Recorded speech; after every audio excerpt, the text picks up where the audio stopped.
नमस्कार, खबर कनेक्शन में आप सभी का स्वागत है। बजट चाहे घर का हो चाहे सरकार का, यह एक प्रमुख इकाई है। जिस तरह हम घर की एक एक चीज का बजट बनाते हैं, ठीक उसी तरह सरकार भी देश का बजट पेश करती है।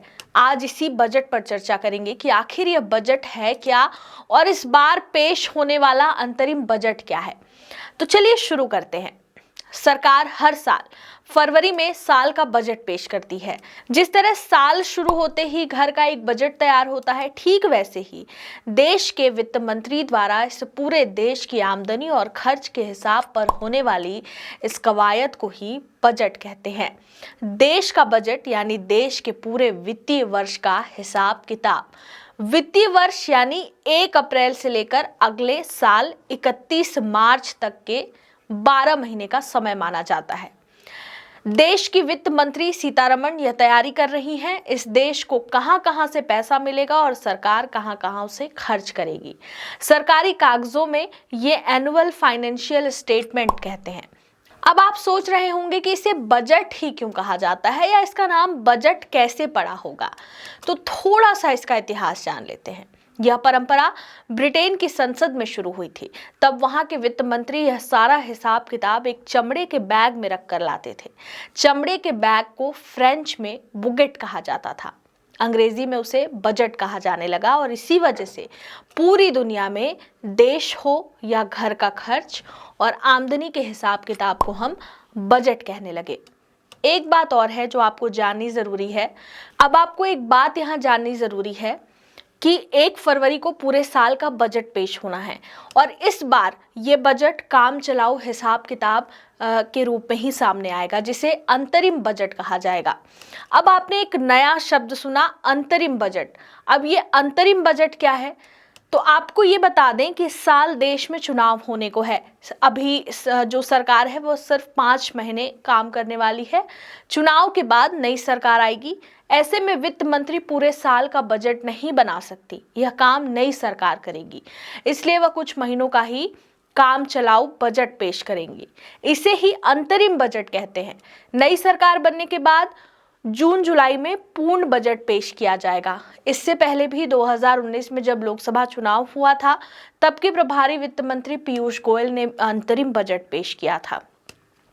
चुनाव जीतने के बाद सीतारमण वित्त मंत्री बनी और उन्होंने 5 जुलाई 2019 को पूर्ण बजट पेश किया। यहाँ हमने एक शब्द और जोड़ दिया जो कि पूर्ण बजट है। अब थोड़ा सा आपको बता दें कि अंतरिम बजट में क्या चीज़ आती है और पूर्ण बजट में क्या चीज़ें आएंगी। तो जब हम अंतरिम बजट की बात करते हैं तो यह एक अस्थायी व्यवस्था है जिसमें नई सरकार के कार्यभार संभालने तक सरकारी आय और व्यय को कवर किया जाता है। चुनावी वर्ष होने के कारण लगभग 2 से 4 महीने की अवधि के लिए ही यह बजट तय किया जाता है।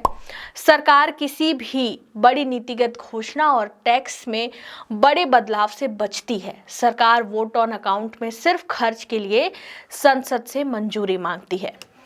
ये आपने जाना, इसको अंतरिम बजट कहते हैं। अब जब पूर्ण बजट की बात करते हैं तो पूर्ण बजट जो है वो एक व्यापक वित्तीय योजना है जिसमें सरकारी आय, व्यय, आवंटन और नीतिगत घोषणाओं के सभी पहलू शामिल होते हैं।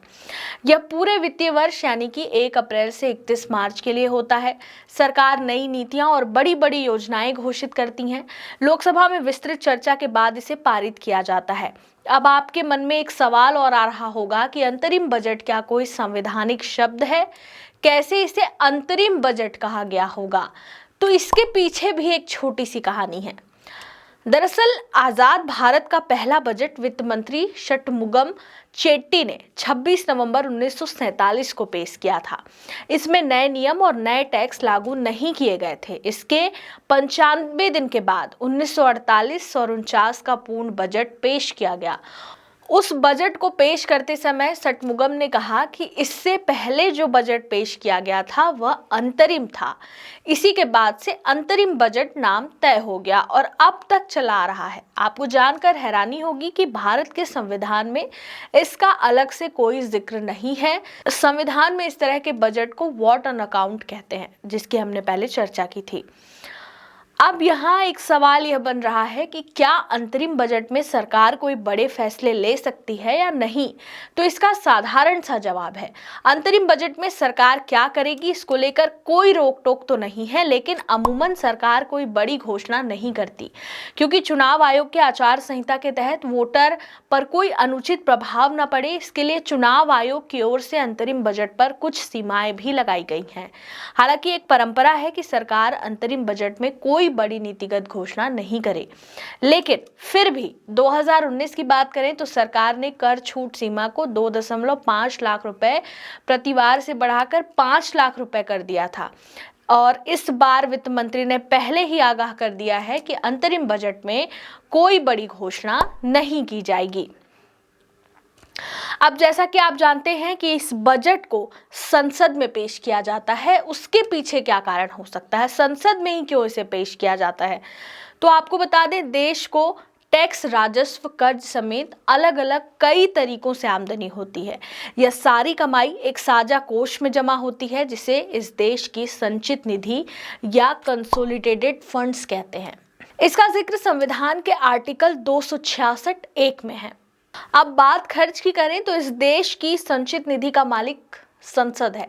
इसमें एक भी पैसा निकालने के लिए लोकसभा की मंजूरी जरूरी होती है, क्योंकि लोकसभा में जो सांसद होते हैं उन्हें हम यानी जनता सीधे वोट देकर जिताती है। संचित निधि में जमा पैसा जनता का ही होता है, इसलिए भारत के संविधान में यह इंतजाम किया गया है कि संचित निधि में जो जमा पैसा है उसका फैसला लोकसभा करे, यानी अप्रत्यक्ष रूप से जनता की अनुमति ली जाती है। राज्यसभा के सांसद सीधे जनता के जरिए नहीं चुने जाते, इसलिए राज्यसभा में बजट पर केवल चर्चा हो सकती है। बजट में बदलाव और वोट देने का अधिकार राज्यसभा के पास नहीं होता। अब हमने जान लिया कि बजट क्या है और इसे किस तरीके से लागू किया जाता है। अंतरिम बजट और पूर्ण बजट क्या होता है? अब आपको बताते हैं कि पूरे देश का बजट बनता कैसे है।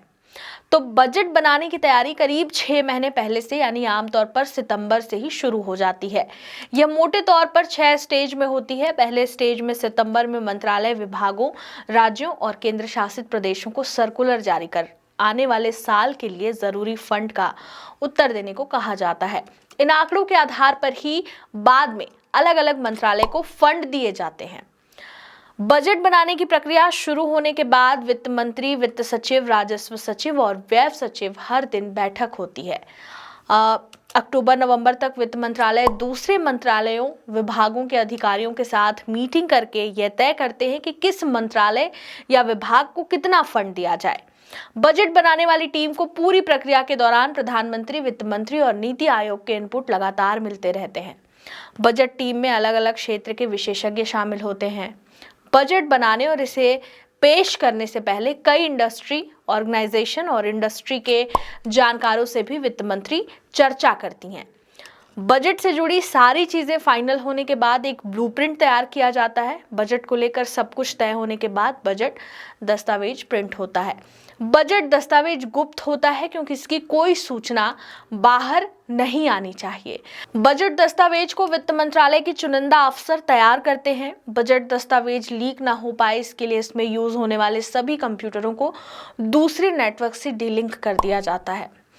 बजट पर काम करने वाले अफसरों और कर्मचारियों को 2 से 3 हफ्ते तक नॉर्थ ब्लॉक के दफ्तरों में ही रखना होता है। इस दौरान उन्हें बाहर जाने की इजाजत नहीं होती। जब बजट बन जाता है तो वित्त मंत्री हलवा खिलाती हैं।